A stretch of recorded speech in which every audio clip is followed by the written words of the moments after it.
mes résolutions de bonne année. Non, nous n'y en tiendrons pas rigueur, parce que Churchill a nettement plus important à gérer. Après le biopic éponyme. Churchill? Oui, sur les heures précédant le débarquement en Normandie, ou encore le Dunkerque de Christopher Nolan qui nous plongeait au cœur de l'opération Dynamo, Churchill s'offre un combo et débarque une troisième fois en moins d'1 an au cinéma dans Les Heures Sombres, avec un Gary Oldman méconnaissable dans le rôle de Churchill, Kristen Scott Thomas dans celui de son épouse Clémentine, mais aussi Lily James en secrétaire particulière. Waouh!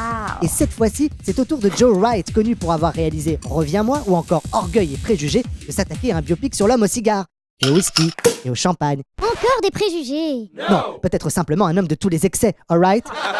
Alors, est-ce que ce film nous éclaire vraiment sur ces heures sombres? Est-ce que Gary Oldman met en lumière Churchill sous un jour nouveau? Est-ce un film de guerre, de politique ou un film sur la politique de guerre? Bref, est-ce que ça vaut le coup d'aller le voir? On vous dit tout dans la gifle-histoire du film Les Heures Sombres. Oh my god. C'est un film dont l'issue nous est connue.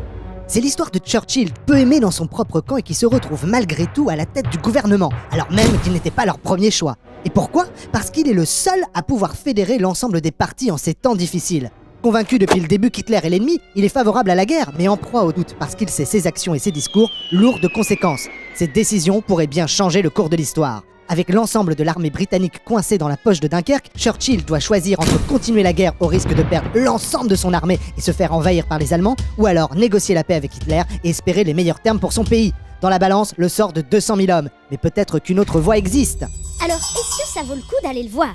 Rien que pour la prestation de Gary Oldman, le film vaut le déplacement. Les maquillages spéciaux sont stupéfiants et ont nécessité chaque jour une séance de 3h30 en pose de prothèses, postiches et maquillage.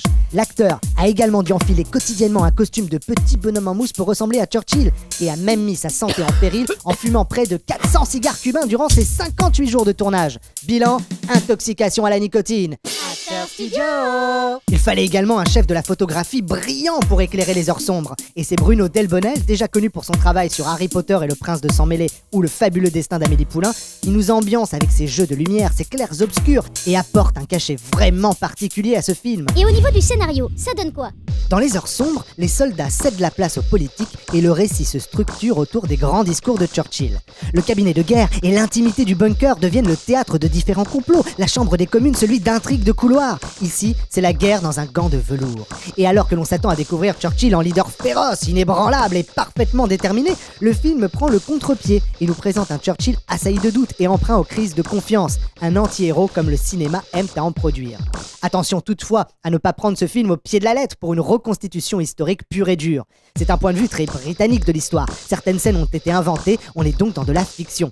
Mais le film est bien structuré, propose un très bon jeu d'acteurs. Et ça, c'est déjà pas mal. Attendez, ne partez pas! Une histoire, ça se partage. Mettez-nous un pouce! Ou un commentaire.